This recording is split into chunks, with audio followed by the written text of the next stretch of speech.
do that tomorrow.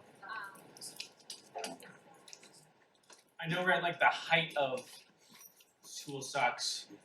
Finals are close, but they're not that close. So glad you're all here. As you can tell, E-Days is not over.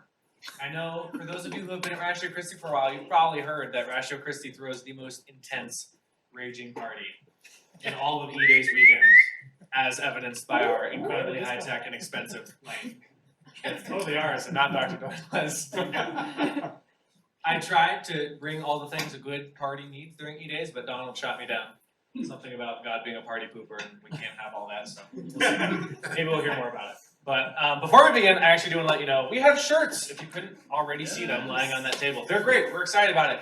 So if you want a shirt, if you ordered one, and you haven't grabbed your shirt that you ordered, maybe when the talk's done, just go over there and talk to Lexi. Lexi is our shirt guardian, she's the bouncer. So if you try and snag one, she will put you in a chokehold. But yeah, talk to her and just let her know what your name is, and then figure out payment.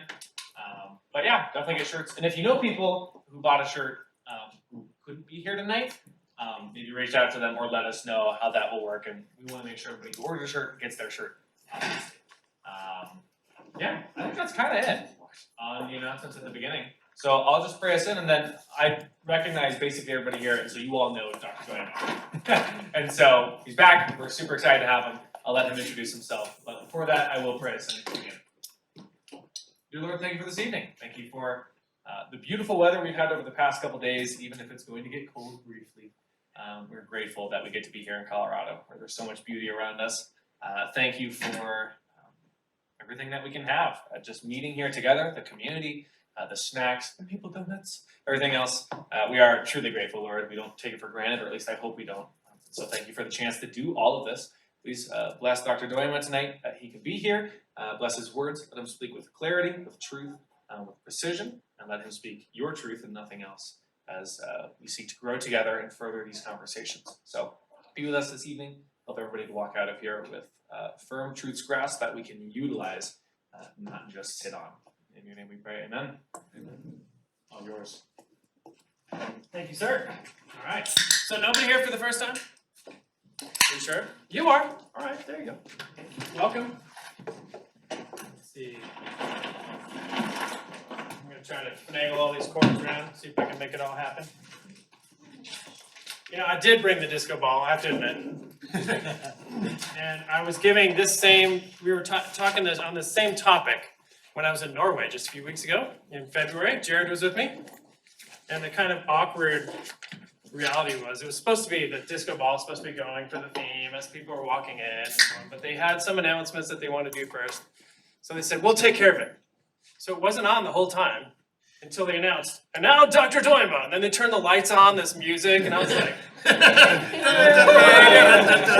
it's like this weird run-out music moment. I'm like, that's not usually what I want to do. I'll be shocked, all the Norwegians. It is an interesting topic we've got for tonight, so I think what we'll do is we'll try to talk about this from a couple different ways. One, a little bit of the philosophical exploration of human freedom. How does this work and what's it about? And then a little bit on what the Bible actually claims about freedom, about human freedom. And related to this bigger question, have you ever heard this kind of idea, this thought? God's kind of a party pooper. He kind of brings it down a level. It's Monday. Maybe you heard it over the weekend. Maybe. In your discussions, even today, whiteboarding, did you get that sense from anybody that they thought, okay, if I believe in God, life is going to be a little bit less fun? Yeah, there was at least one guy this morning. Said that to you? And how did he put it? I don't remember his exactly what he said. I just remember kind of getting that was general kind of sentiment. Yeah. Well, there's some really deep ironies that we're going to look at, but I think sometimes people think we can turn the disco ball off if you want. If we don't want in everybody's face, but it's up to Party pooper. Thank you. God, it's the party pooper. We got it. It's Dr. Royal. It's up to you. You can keep it on if you want. I'm happy. But yeah, how about even Karl Marx, the famous author, philosopher, starting proponent of a government system, as you all know, Marxism. Does anybody know his famous quote about religion? opium of the masses, right? It's to dull you down, keep you in control, and allow whoever's in power to take power and seize. And that's exactly what has happened in a lot of Marxist regimes, right? So there's certain people who take power, and they try to keep people under control. So I think that's kind of the question that we have on the board is it true? And I think this is something too, I'll just make this comment for all of you that since a lot of us know each other, we've been here, I think a lot of you are coming from a perspective of Christian belief. So rather than me trying to convince you of this, maybe be thinking as we go through this, is there something that I could use to bring up in conversation with somebody? Is there a principle here that I could pass on to somebody else about, and maybe a question that I could ask? Because I think, is God a party pooper? It's kind of a provocative question in some way. And the funny thing is, this title was originally given to me by a Norwegian. And I thought that was funny that you came up with it. Is God party pooper? Just imagine it with the Norwegian accent. It's pretty great. But I think it's actually quite relevant. So let's get into it though. Just before we go much further, just remember that this is part of a larger case. I show this slide all the time. You've probably seen it from me several times in the past. There's all sorts of different evidences for the existence of God, and each of these in the list are families of arguments. And we've talked about that. Anybody remember why the rope is up there? Brief review, why the rope? Ape together strong. Yeah, it's an thank you. Very brief. Well stated. I'm a big fan of memorable one-liners. Keep it short. Every strand you add to the rope in an abductive case makes the case stronger. That's not the case in deductive, linear reasoning. It is the case, though, in cumulative case arguing, which is abductive, okay? So there's several different ones that we can talk about some other time, like fine-tuning or aesthetics. I don't know, have we done that in this? I think we did, actually. Yeah. But tonight we're going to be talking primarily about human freedom, okay? So here's a question. Just take 1 second or two with somebody next to you and ask this question. Am I free to do what I want? And what are some examples of how I'm free? All right, just take a minute. And then I want you to add a secondary question. Well, we'll save the secondary question. Just take this one. Am I free to do what I want? What are some examples? Okay, go. Nice. Free to do what you want.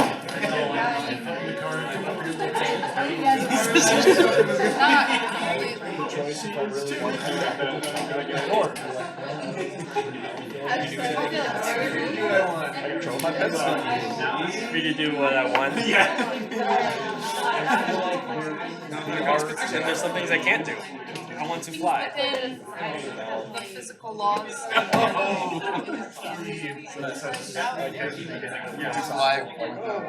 Walls are there. Say. Ignoring like the obvious like argument for that. Am I free to want? I feel like No. No, for me, it's I have to. Right.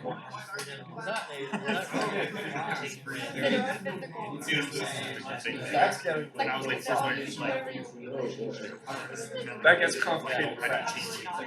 You would not want me to be a brain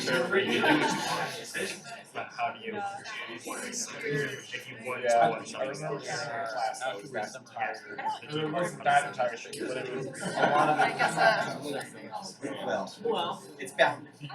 sort of philosophical Ideas behind it. It was interesting. I clearly remember a bunch of it. because you're going to. We are bound.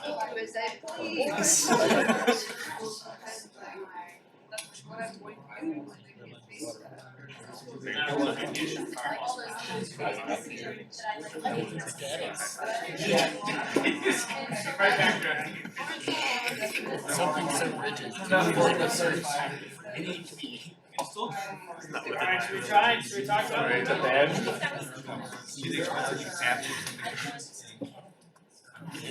so I didn't give you very much time, granted. How do you answer the question? Are you free to do what you want? What do you guys think?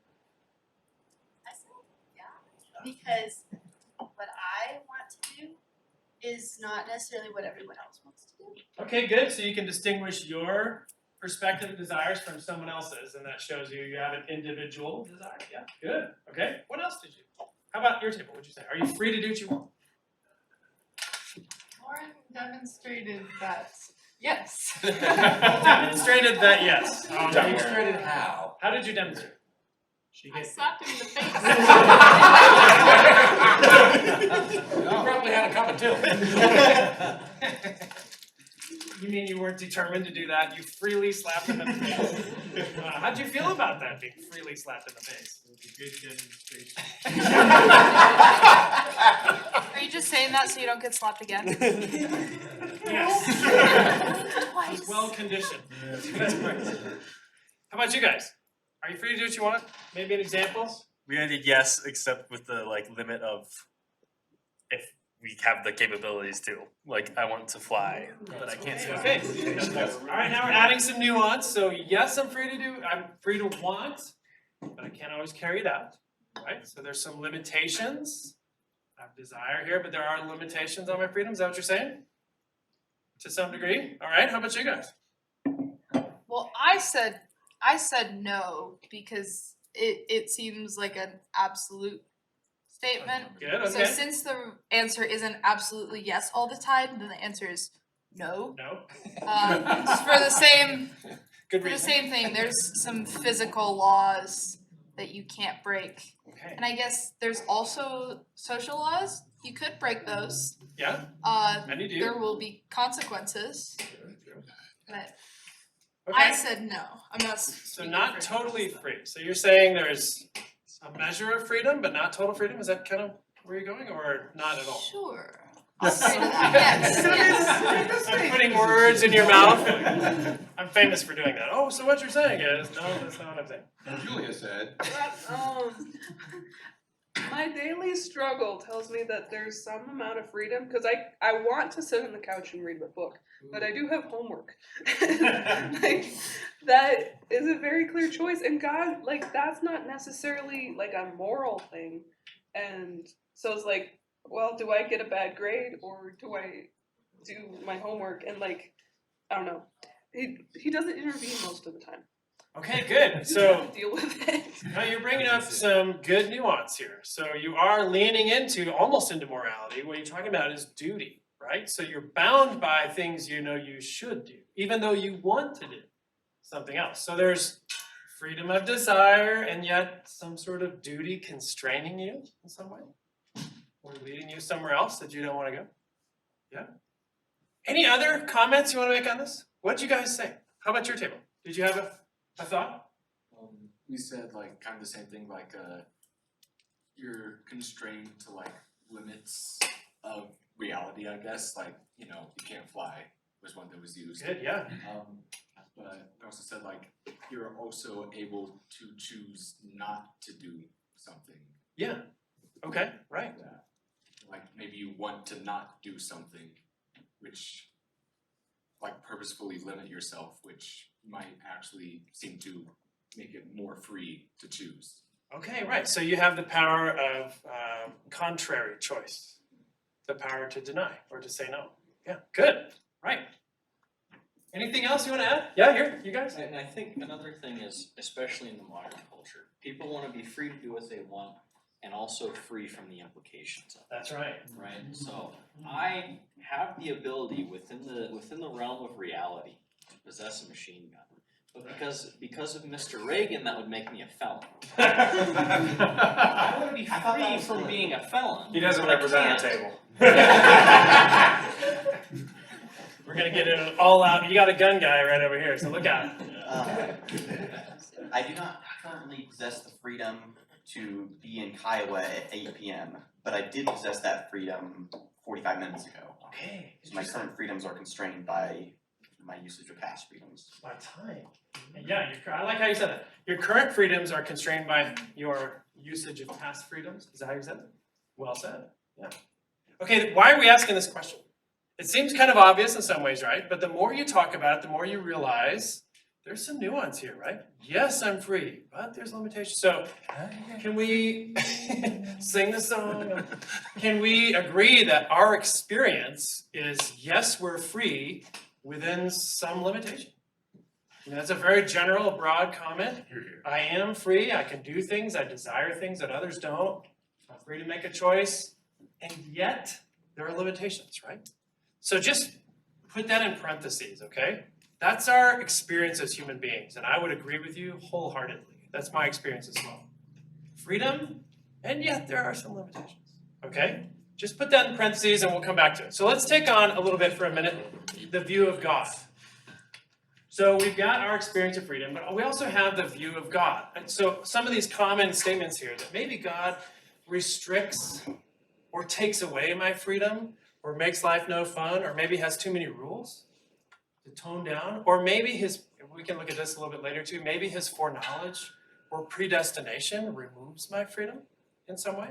So let me read you a couple famous quotes. You already got Marx, right? The Opiate of the People. Dostoevsky and Brothers Karamazov. Any fans? Dostoevsky fans? One? Yes. Two? Yes, Dostoevsky. Fantastic. He's famous for saying something that he actually didn't directly say, but he implied it all the way through the book in the discussions with Ivan. And the comment that you see all over is, without God, anything is permitted, or all is permitted. And it's in the moral framework, right? So if we remove God, you can do whatever you want. And that's what one of the characters argues. Hang on to that, okay? We're going to come back to that. There's a great irony in that comment.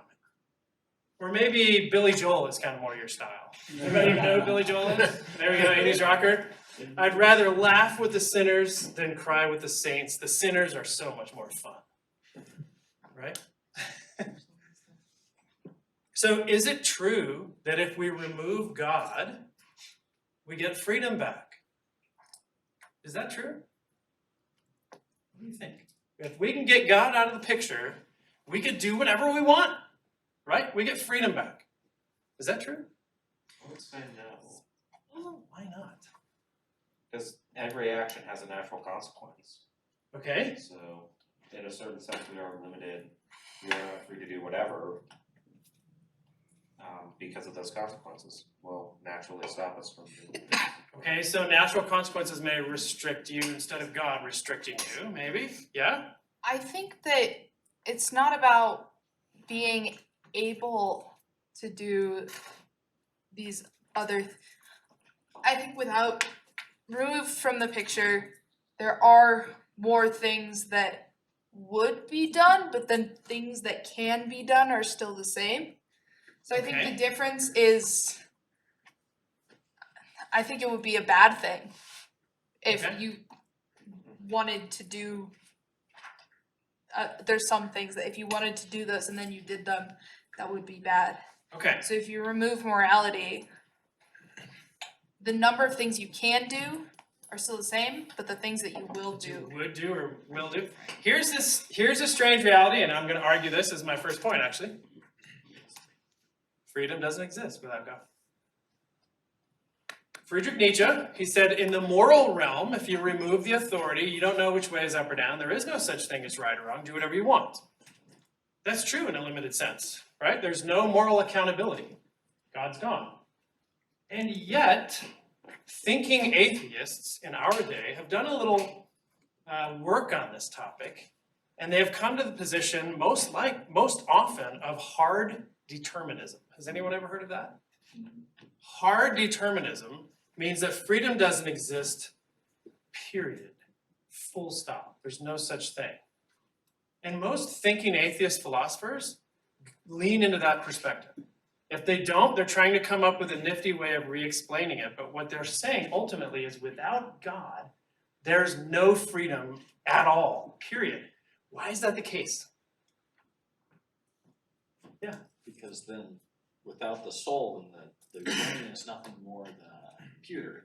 Yes. And what does a computer do? It takes in information, runs commands, and makes an output. And Good. the commands are all the same, and the inputs are given. You have a set output. Yeah.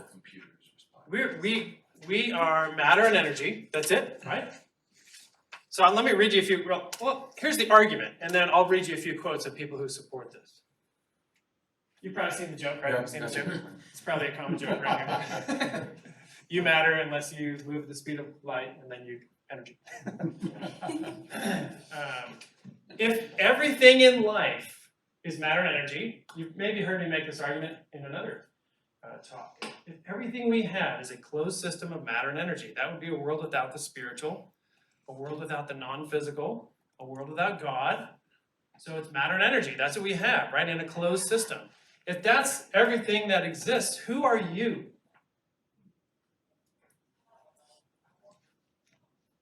Predetermined fizzling part of the collective. Well stated, my fine young man. A body. Your body and your brain. You are your body. So, I mean, we could just reduce it to this. You're matter and energy. If everything that exists, then that's what you are too. You're matter and energy. So you are a body. So your brain is equal to you. Mental events equal physical events. In other words, that comment, that's a philosophical way of saying a thought that I have is a chemical response that's stimulated by something else in the environment, right? One of the things that, one of the first classes, or one of the classes that I took my first semester here, thermodynamics. Yeah. Professor said, and I always thought this was kind of funny, the purpose of all of life, and more specifically humanity, is to increase the entropy of the universe. That is your purpose. What a That is grand my purpose. purpose. Everyone cheer. To accelerate the heat death of the universe. Man, is that what it's all about? How disappointing. How about one Yeah, of but the that's, I mean, that's in collateral line. functions? It's in line. I mean, the reason, why did I have the picture of billiard balls in the picture before?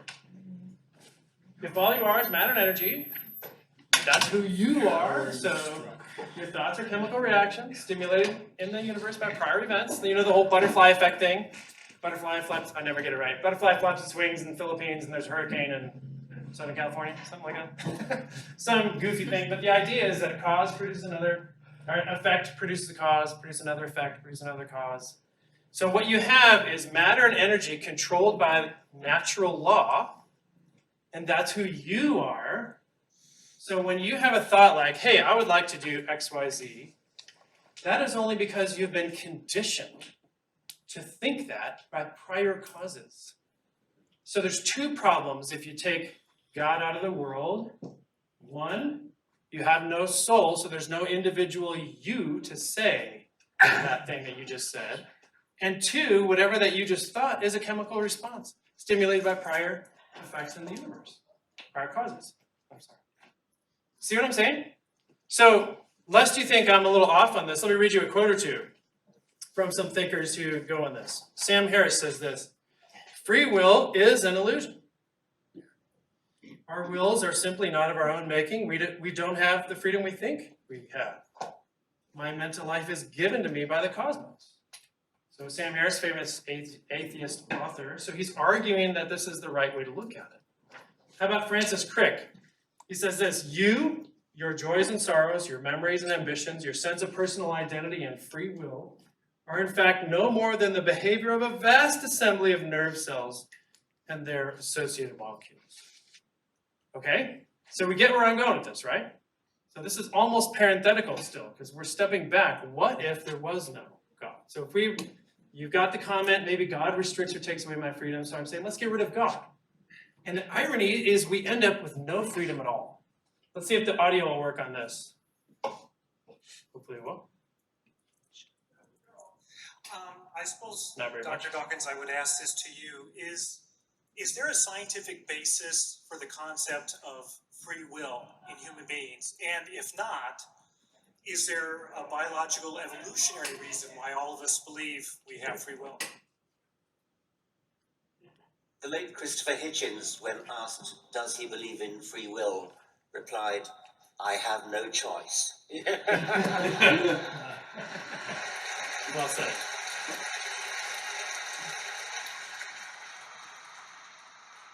It's a question that I dread, actually, because I don't have a very well thought out view about it.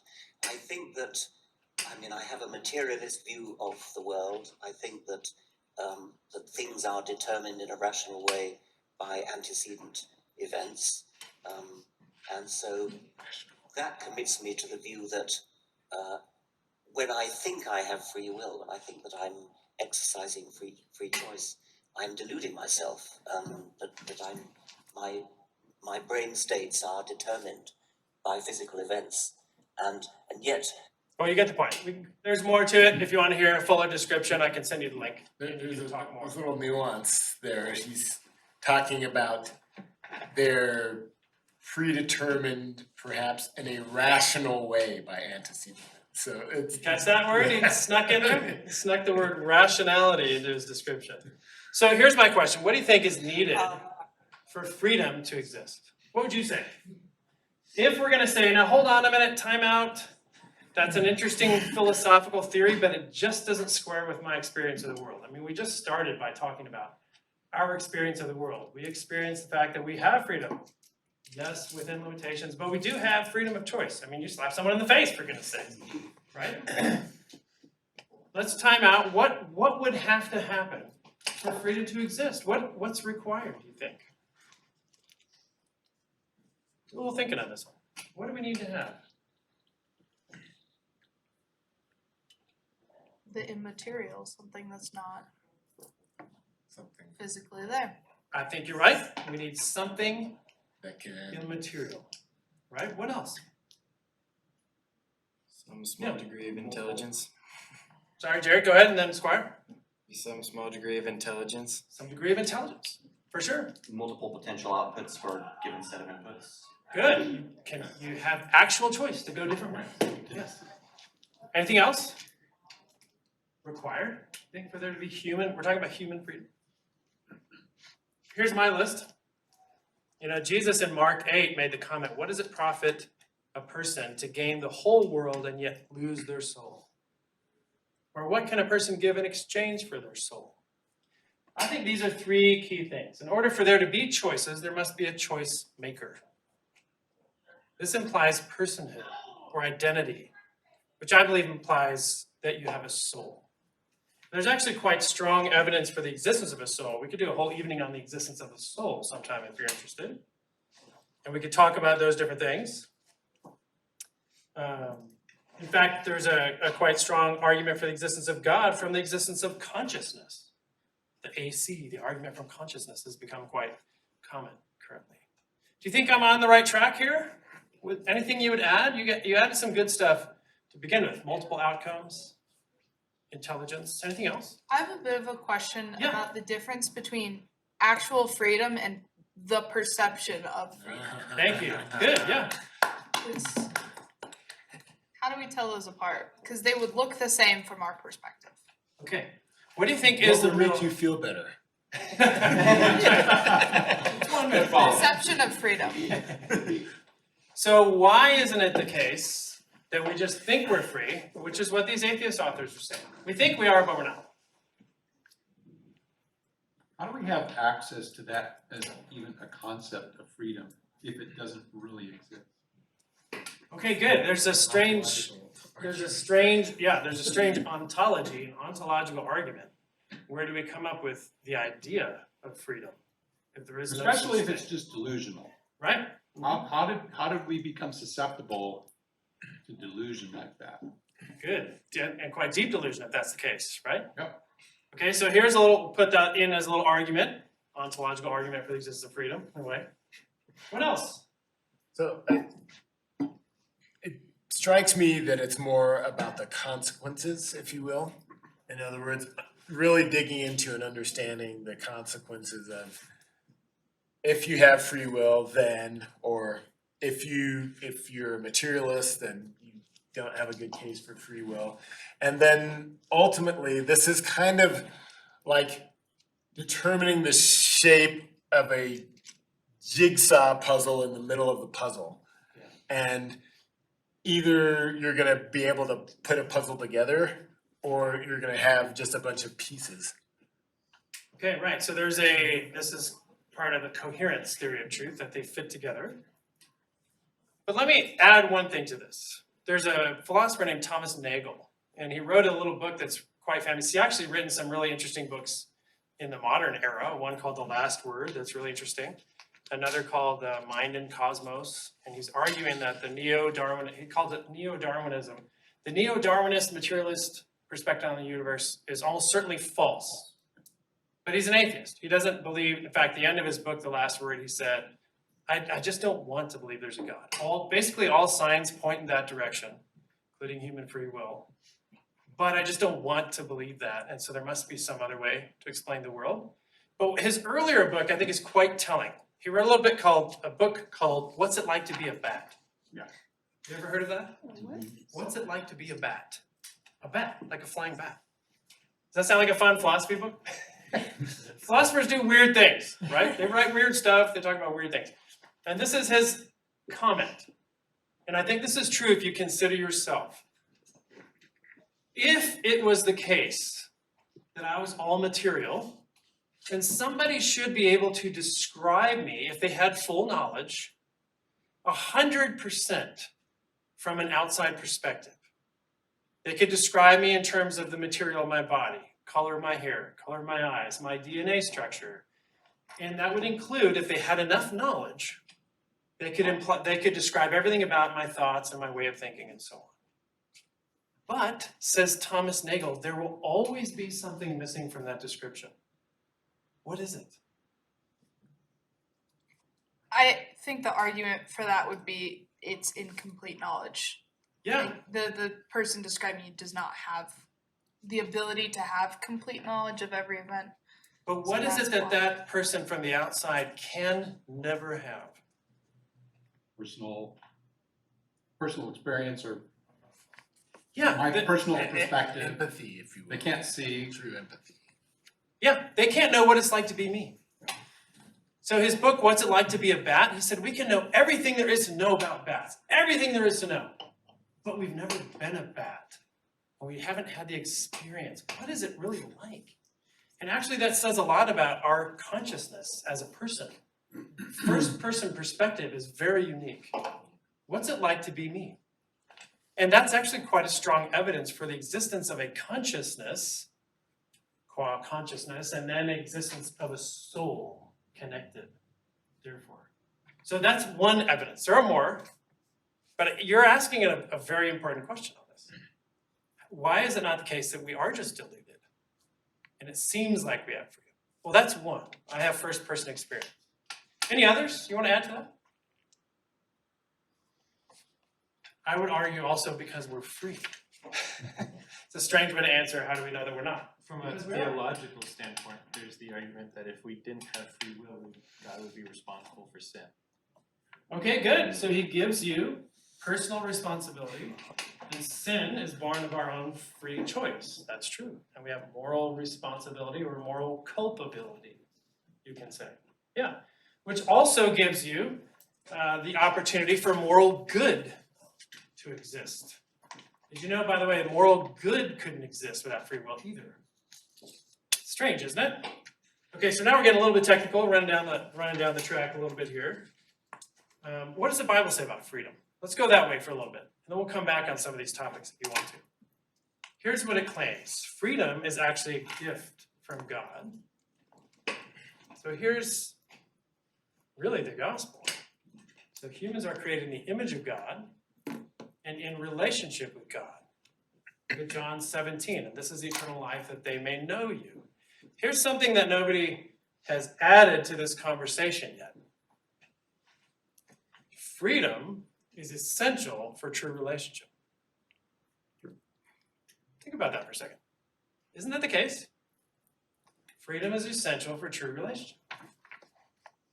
Can you think of a movie that's trying to argue the opposite? There are a number of them. Ex Machina, for example. iRobot. There are several experiments with AI. I read one recently that there's a company in California trying to make AI robots very lifelike, and so people can have relationships, and of course, do all sorts of other crazy things, you know. It's terrible, but the company's already up and running, they're already producing these things. They look like humans, sort of feel like humans, they can heat them up in different ways, and add AI so that they'll talk to you. Can you have a relationship with that? Why not? What's missing? That's just a programmed. It's a program, it's a machine, right? We recognize something's missing there. They can have pre-programmed responses, but it won't be a relationship. Does my cat have free will? Do I have a relationship with my cat? No, cats don't have free will. Cats don't have a soul. We could have written it down then. It's only They have the an evil, they have an only evil dogs. soul. But dogs, on the other hand. That's fine. Well, I'll put it, go ahead. Well, that was Data on Star Trek: The Next Generation. Yeah, And right. he wanted to be a human. You want to be human because you can have true relationships, right? True relationships. I think he shed like one tear and that was the end of the episode. Well, let me add this though. How can cats be malevolent if they don't have free will? Alright, you got me on that. Alright, we're really hating on you. Exactly. Remember when Jesus put demons into the pigs? Oh, they're possessed. They got out of the pig. After the pigs jumped into the sea, they got out of the pigs and went into the cats. Cats are possessed. I had a good friend who said, I come home to my dog, I feed my dog, and I keep my dog warm, and I give it little treats, and my dog thinks I must be God. And I come home to my cat, and I give my cat food, and I feed my cat, keep my cat warm, and my cat thinks I must be God. Yeah, exactly. That's okay.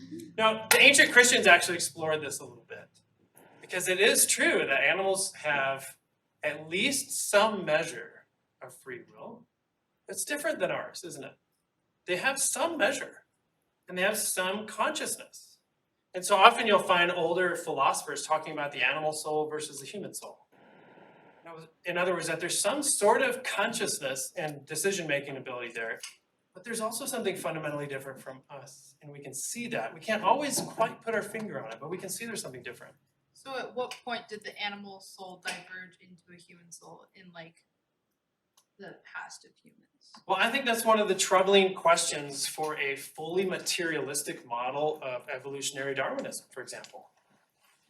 Where did we cross? If we go that route and say it's fully materialistic, it's a process happening just on its own, how did we cross the line into something fundamentally different? Because I think there is a fundamental, I could push into that a little bit. What do you think are the fundamental differences between animals and humans? I think there are some. Oh, I thought you were talking about animal souls and human souls. Yeah, what's the difference between the two? Connection with the Holy Spirit. Okay, so spiritually there's a difference, for sure. Well, some animals conduct rituals. Like what? As well. I know that I believe it's elephants and crows both have mourning rituals for their dead. And I would argue that the act of creating and performing rituals is part of spiritualism, or is where that kind of starts coming together Okay. for people. Okay. So do they have more of a soul than something that doesn't do these kind of social rituals? Okay, good question. So let me challenge one point on here, which is the view of religion. In fact, my good friend down at Colorado College, who's a Buddhist professor, he said, you and me, we're not really that much different. We have similar rituals, we do similar things, and we're basically the same. We kind of believe the same thing, but I meditate, you pray, and so forth. Our rituals are slightly different, but we're really the same. But I think he actually had it fundamentally backwards. Some rituals look very similar, but what sets them apart is our belief. So I connect what I'm doing. It's not just because I do a ritual, it's because I believe God exists and I can have a relationship. And that's fundamentally different from what he believes. He believes the world is godless, and he's performing a ritual in order to get in line with a godless universe. So as a Zen Buddhist, that's what he would say. So you see what I'm saying? There is a fundamental difference, and it's not just ritual. So, but how do you know that like elephants or crows don't hold beliefs? Good. I think there's some question there. I don't know totally. Okay. I can't say that I know totally. But I think in general, what we see from the animal kingdom is things that they do either instinctively or for a purpose, such as survival, or such as gaining food, or such as propagating and so on. You don't see worship per se as you do in human existence. Part of the reason I asked is when my cat lost her previous owners, she Yeah. meowed so heartbrokenly for months. Looking for them, yeah. Yeah. For sure. And so it's just like there was something there, like she remembered them. And then we left for vacation and she purposely peed on my bed and only my bed. So Reference an earlier comment about. Now, cats. there we go. That's right. but You need to sprinkle some holy water on that to neutralize. Yeah. I cleaned And it. on the cat too. And then I yelled at her and I think she knew what I was yelling at her about too. Well, let's keep going. Let's pause and come back to that because I think we can't. I'll just say I think it is very difficult to put our finger on what's fundamentally different, but we recognize there are some things. Some things. In fact, I would say I'm not just a more complex animal than my dog. We don't have a dog. Than a fish or whatever. I'm not just more complex. There's something different about me. Yeah, you breathe air. Yes, I breathe air, that's right. But even, I mean, there are a number of other things we could talk about. The ability to create human language, the ability to imagine things that aren't there, the ability to think of a faraway land that you've never been to and ponder what it is. In fact, this is what some of the ancient theologians wrote about, is the ability of the human soul to think about somewhere far away that you've never been to and consider it. And of course, can we say dogmatically that animals can never do that?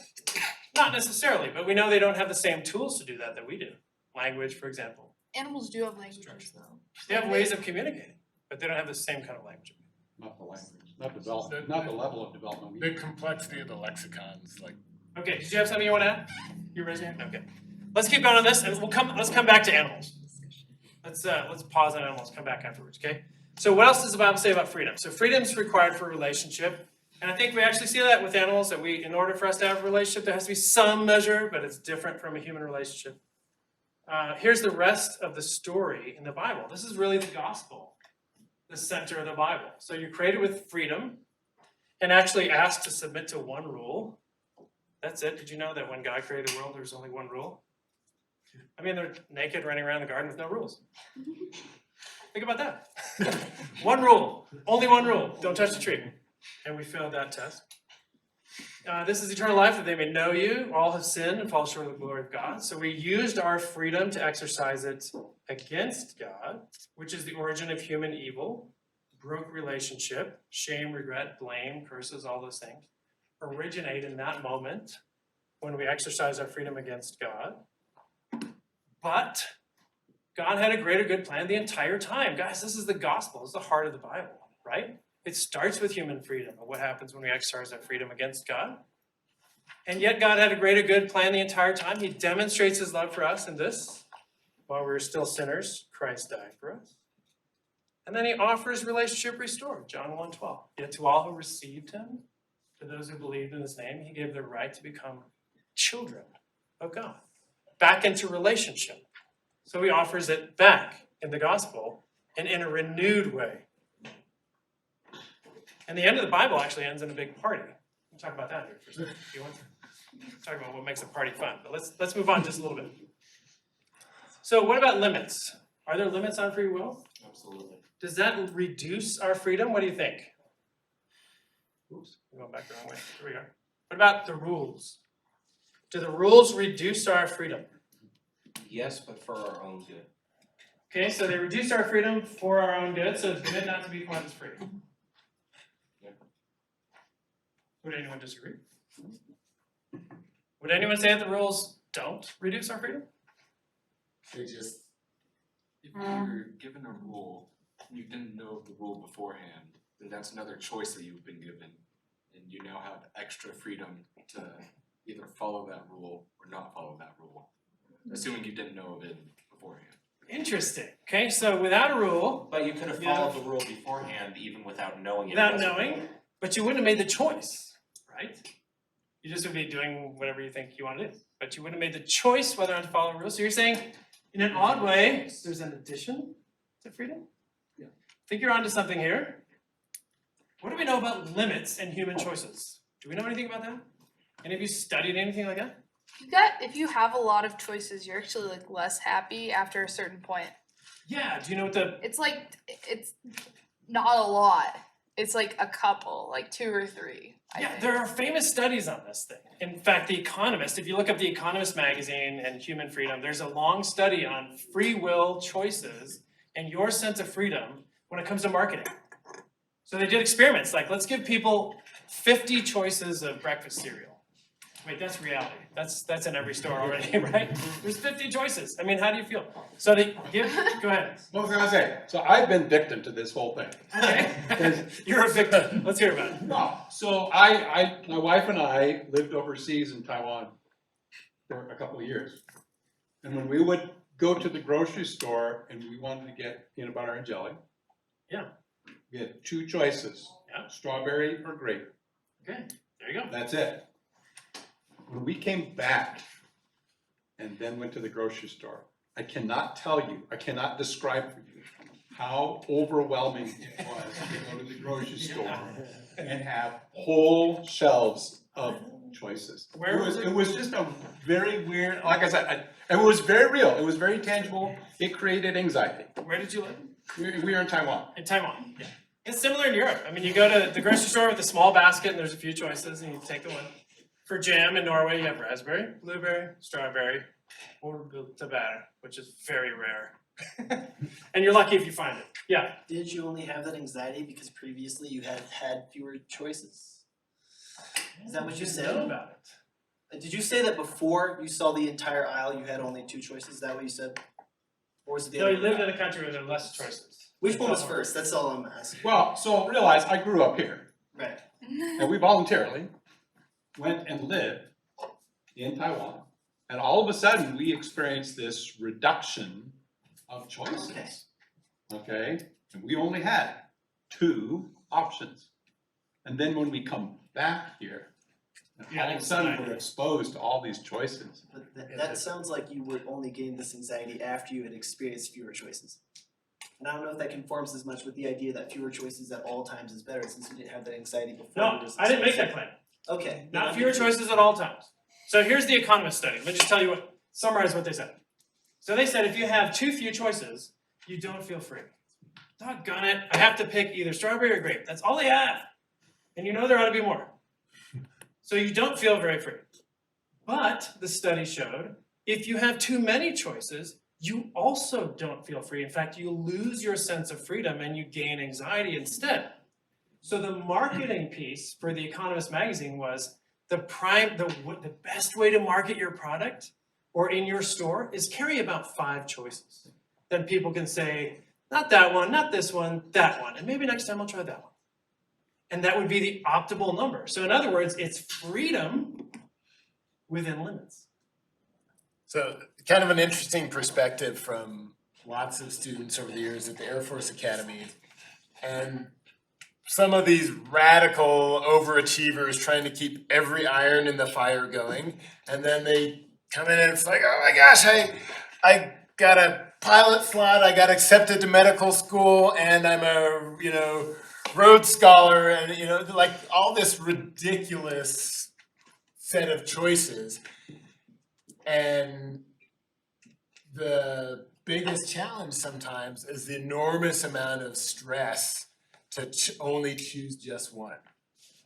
And then the people, it's like, oh, here's my target, and I took, and I hit my target, and I walked through the one door that I hoped was there, and there it is. Hey, this is pretty cool, and away we go. And meanwhile, over here, super overachiever, burning the midnight oil, has often a lot of stress, a lot of anxiety by comparison. It goes along with it. So there's a paradox there is. With the number of choices. Like when you have a hard decision to make, it weighs on you.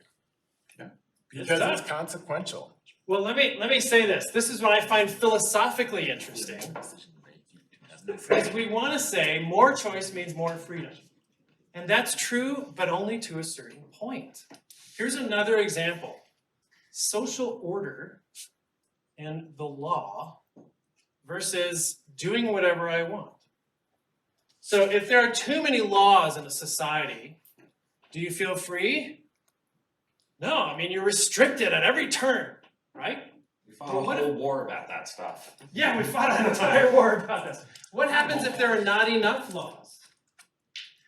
Anarchy. Yes, we end up with anarchy. So we recognize our freedom in an anarchist system, our freedom is reduced. It's not increased, it's reduced. So where do we find the maximum amount of freedom? It's just like Aristotle claimed with the golden mean. You can fail on this side and you can fail on this side. So the maximum amount of freedom you can get is freedom within the appropriate limits. Isn't that fascinating? Listen to the Bible on this comment. Live as free people. This is 1 Peter 2:16. So I was going to have you read. Live as free people, but do not use your freedom as a cover-up for evil. Live as God's servants. That's interesting. So here's an interesting claim of the Bible. Now this one you might want to fight me on. And I'm ready, come on. The Bible claims you find the maximum amount of freedom in slavery to God. What do you think?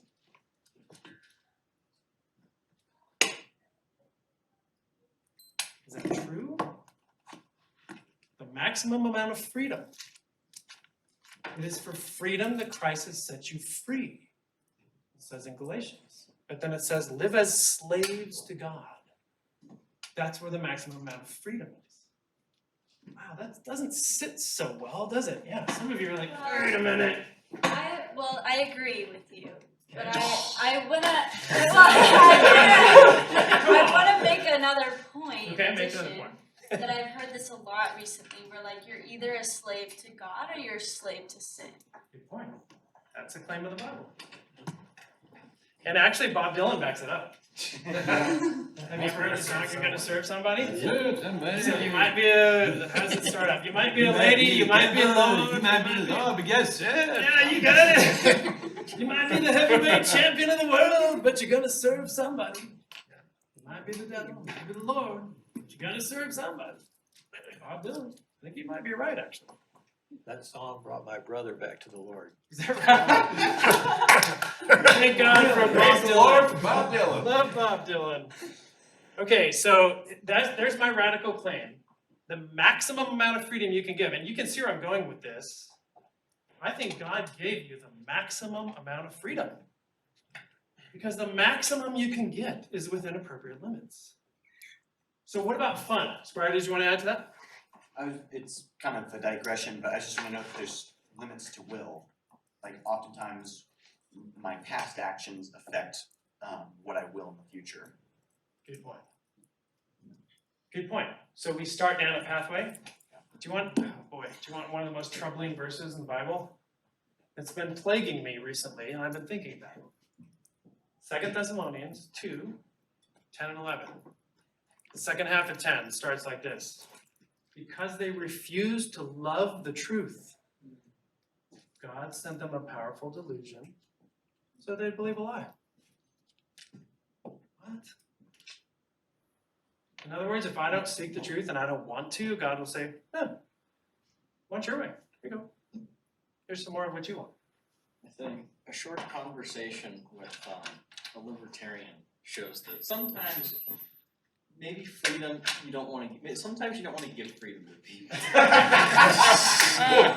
Yeah, if you've met one of those people, you're like, you need the law. You need the law. I come from a town full of those people. There's an interesting, in the framers of the Constitution, particularly Adams was very eloquent on this. They recognized that a free society really had these different influences on behaviors of the citizens or the government, if you will.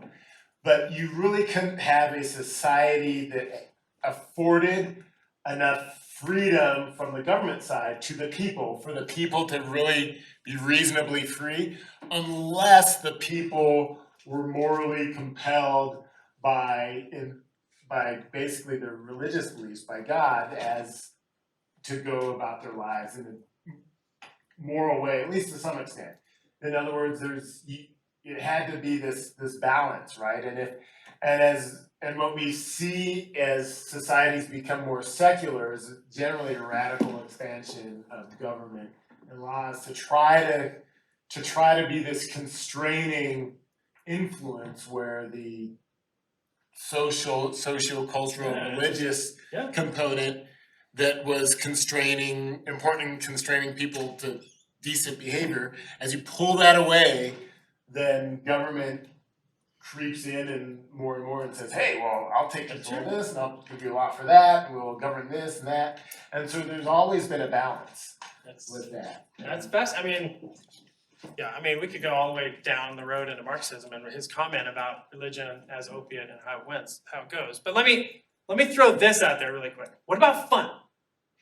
So good limits increase freedom. What about limits when it comes to fun? 2 seconds, talk to each other. 2 seconds to each other at your table. What makes a party fun? There's your question. What makes a party fun? No poopers.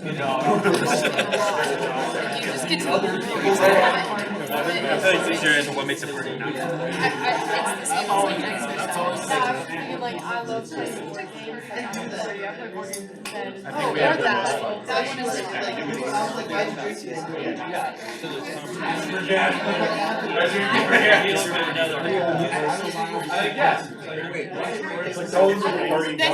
Then you gotta rely on the board game.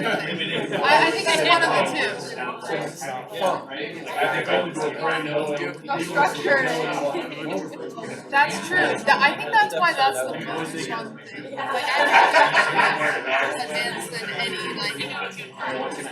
first of all, I don't drink or anything. It wouldn't be fun if it was just like. It's not. Just saying, it's like the wrong crowd. They didn't want to play the way I wanted to play, so I ball. Connor. Definitely think that would come out. Alright, what'd you say? What'd you say? We're squeezing time here, we're going as fast as we can. What makes a party fun? Yeah, what'd you guys say? I don't have to think about the Colorado School of Mines. See, that's what he said. Is it a problem to ask a bunch of engineers what makes a party fun? The one that I think everyone agreed on was connection with other people. But I would also say like physical movement. Okay. Because humans, dancing? yeah, like jumping around a lot. Jumping, dancing? Like you know, I went to a college where dancing was like illegal for a while. It's like really conservative, they had this policy. So you'd go to a house party and everyone would jump. So they, of course, the song "Jump Jump" was out, and everyone was just like all around the whole house. We're not dancing, you know, we're jumping. But I think it's the same as like exercise and stuff makes you feel good because of the like physical release of endorphins you get. endorphins. True.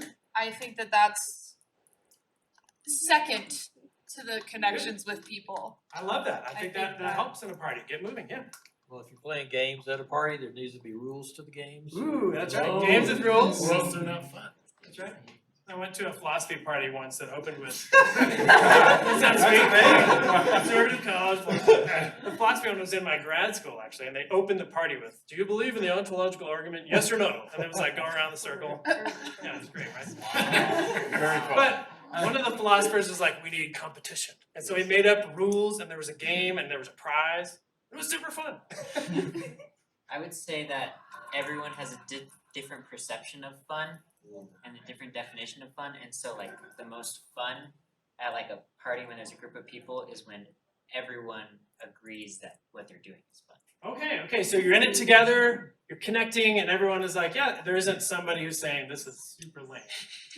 A few other people saying this is fun. I think in my own experience at like homecoming and things, it's a lot more fun, I think, when you're with a small group of people, and you can join the massive crowd jumping up and down and sweating all over the place, but then be able to go outside for a bit and talk and be normal humans for a second. Right?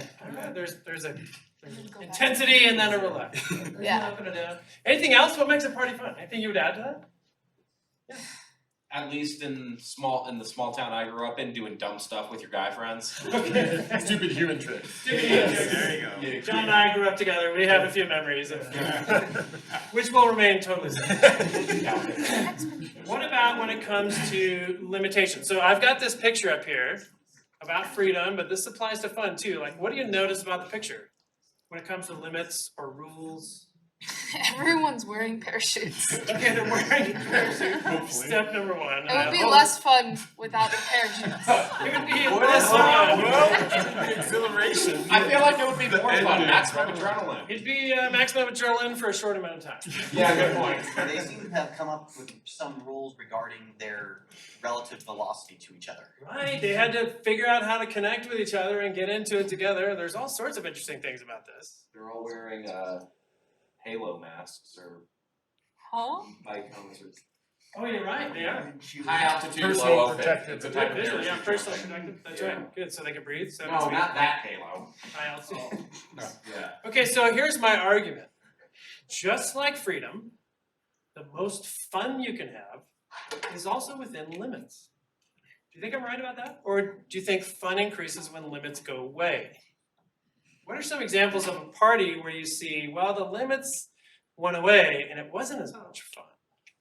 Are you gonna make a Well, I mean, counterpoint? I can give a like theoretical example. Okay, There was just the Ballroom Dance Club had the E-Days dance, yeah. and one of the like rules was don't show up drunk. And I think if people had, then someone could have gotten injured, especially if they had tried to do something like where someone's weight isn't fully in their own Finish control. this sentence. It's all fun and games until Someone gets somebody hurt. pokes an eye out. Okay, so here's my bold claim. Just drop it on their head.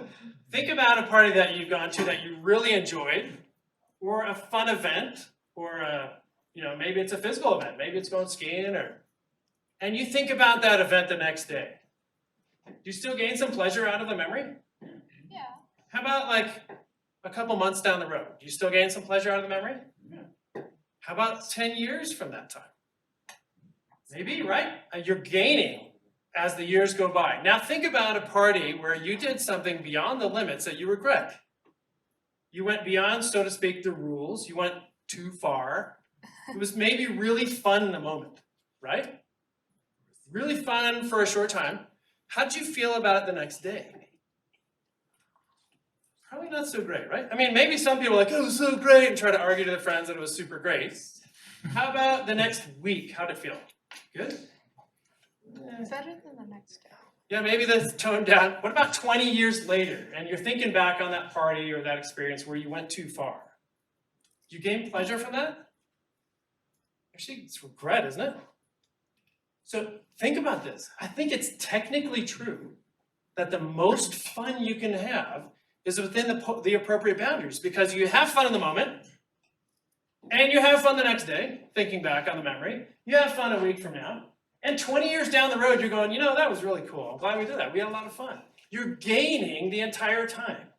That's the argument of the Bible. I would argue this. God is actually the party producer.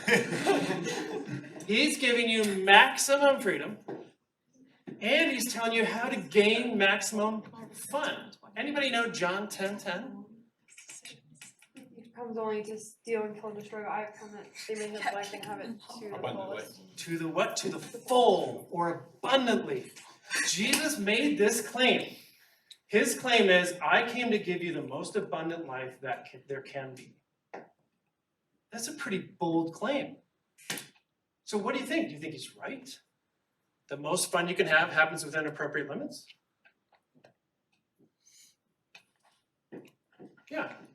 One of the things that rules do for us is they give us an indicator of safety. We know where the limits are. Where can we be safe? And if we go beyond them, will we be unsafe? And there's that unknowing, that uncertainty that we have if we go beyond the rules. Kids with hyper permissive. There's an interesting kind of anecdotal, you would call it a study, but there was an elementary school that they were trying to be open-minded, and they didn't want the children to feel oppressive. And they thought, we've got this fence all the way around the school, and this must make the kids feel oppressed. Let's take down the fence. So they removed the fence around the schoolyard. And the effect of that is that the kids moved away, whereas when the fence was there, they would play and move in the schoolyard all the way out to the fence. Interesting. But when the fence was gone, That's they fascinating. moved away from that because they didn't know where the boundary was. They didn't know where safety was. I have a friend in Norway. I told you we were just there. We were in Bergen for this big student event, super fun. All these college students coming to discuss stuff like this, and skeptics and believers and unbelievers and so on. They had a debate between an imam and a Christian. They had a debate between an atheist and a Christian. Very interesting things. But the friend that I stayed with, his job, he's a psychiatrist, and his comment was, "I counsel people all day long that think that they could live without limits." And he said if they truly believe that they have no limits at all, he said they'll be dead in a very short time. And he's seen his patients die. And what he counsels his patients is find the appropriate boundaries. I had another friend that said without boundaries, you can't even have a bowl of soup. It's a great point. Like, it holds the soup in there, you know? But this friend in Norway, he said, his illustration was I ride the ferry to Denmark on a regular basis from Norway to Denmark. And on the ferry, there's lots of options. I can go to the restaurant, I can hang out and go to the edge and look over. But there's this big iron gated bar fence at the end of the boat. And if I go past it, I die in the North Sea. And I lose all my freedom. And so I'm in the boat. On the boat, I got all this freedom. Boat's going to Denmark. If I leave the boundary, I lose it. I think the Bible argues the same. And you can consider all sorts of other things. Relational things. You know, I listen sometimes, I confess, sometimes on the radio, 98.9, listen to this To Catch a Cheater thing in the morning. Has anybody ever listen to that? They just prank call somebody and say, hey, we want to give you some roses that you can give to a friend, you know, whoever you want. And their girlfriend or boyfriend is listening, you know, on the other end of the line, they don't know it. And then they give the roses to the person they're cheating with most of the time. And then the girlfriend pipes up on the line, what? Who's Susan? What are you like? But the point is, like, the relationship is within the appropriate boundaries. And when you break them, you lose a relationship. You don't gain fun, you lose it. Just throw one piece in here. The difference between fun and happiness or joy. And so I think there are a lot of things that produce happiness that aren't necessarily fun, you know, like you spend a lot of time on the elliptical machine, you know, that's not fun, but that may contribute to your happiness because you're healthier and you have more energy. And then if things that are fun or you think are fun in the moment that don't have that connection to that long-term happiness and joy, it's like, well, is it really, even if it's fun, is it really fun if it degrades our happiness, if it produces the regret? So, you know, it's not, fond memories are an awesome thing to have. You know, True. It can give you a lot of joy. Long-term thinking. So I think we're kind of coming down to it, right? Should we wrap it up? Couple things to wrap up with. Jared, do you have a comment? Just had an observation, just even with more like subconscious limits. Yeah, on the last slide there, this one. This one? That one. The title wiggles at first, right? Yeah. And that produced, you know, a reaction. Everyone's like, oh, that's so fun, you know, and we all smiled. But then it stops wiggling. And that actually makes it a lot more pleasing to view, you know, it gets annoying. Like, he's suddenly saying, Dad, take your hand. It stopped wiggling after a while, and I thought that was, you know, helpful, like just for even a good PowerPoint presentation, you need like something to draw them in. And then it can't keep going, otherwise it gets annoying. So That's a great point, Jared. I think you're absolutely right. You're absolutely right. So we're going to wrap up by spending the next 4 hours talking about predestination, free will. Calvinism. There we go. Who's right? How about this? Rather than go all the way down, let's wrap this up with talking about Jesus' claim on the good life. And if you want to come back to this, here I'll say something very short about it. Is it possible in a system where God exists and you have a soul and God has determined the situation, in other words, he knows the end, and has full foreknowledge, is it possible that you still have free will? And my answer is yes, it is. How about the one step further? Is it possible in a system without God, where you are only matter and energy, that you actually have free will? And my answer is no, you don't. So there's such a thing as compatibilism, and there are some atheist thinkers trying to argue that it works in an atheistic system. It doesn't work in a materialist system, and we can talk about that later if you want to, but it does work, and so does Molinism, some other models. There are ways of thinking of your freedom within the limits, and all it is what we've been talking about, that the most freedom you can have happens within the appropriate limits. That is the setup of the Bible. You're given a soul, you're given choices, and you're given limits. That's the maximum amount of human freedom that's possible. So when Jesus makes this comment, I've come that you might have life and have it to the full, I think he's actually speaking something technically true, not just something he feels is true. He's actually giving you a true statement, and I've just argued why what he's saying is actually true. So you can even consider, what's the good life? You know, all these things. I mean, we can talk about, yeah, all the way back to the ancient Greeks, talking about what is the good life. That was their main question. What does it mean to live the good life? And you look at all these different things, including tough things, suffering and hardship, overcoming the odds. I'm working on a class right now for UCCS on Tolkien. It's Lord of the Rings and Human Nature. If anybody wants to transfer to UCCS, take my class next spring, come on down. But all these elements are in a good story too. Did you know that? Difficulty, overcoming the odds, beating the system, so to speak, or persevering to the end, or winning over evil. Those are all parts of it. And I think this is all part of the story of the Bible as well. But here's the comment. Galatians 5 says, for freedom, the Christ has set you free. I mentioned that earlier. And here's a challenge from Jesus. This is in John 7:17. If any of you are wondering, like, I don't know. Jesus says this. All right. If anyone chooses to do the will of God, you will find out if what I say is from God or whether I speak out on my own. So Jesus says, I came to give you the full life, full freedom within limits. Here's what I recommend. And you go, I don't know. And Jesus is like, test me. Try it. I don't know if Jesus is the Son of God. I don't know if God exists. I don't know. Try it, says Jesus. If anyone chooses to do the will of God, you'll find out whether my teaching comes from God or whether I speak on my own. And it gives this final choice. This is from the Old Testament, but it's all the way through the Bible. I've set before you life and death, blessings and curses. Now choose life so that you may live. Fascinating, isn't it? Jesus gives you the choice. Okay, I'm done talking. We want to go for some questions or some other things you want to add, or do you want to wrap up and do stuff afterwards? What do you think?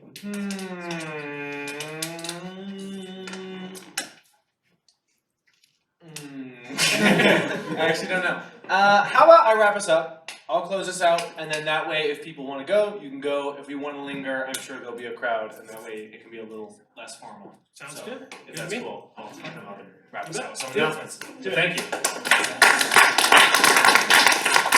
Okay, so just a few short announcements. One is that Daryl will be returning. He's not gone forever yet.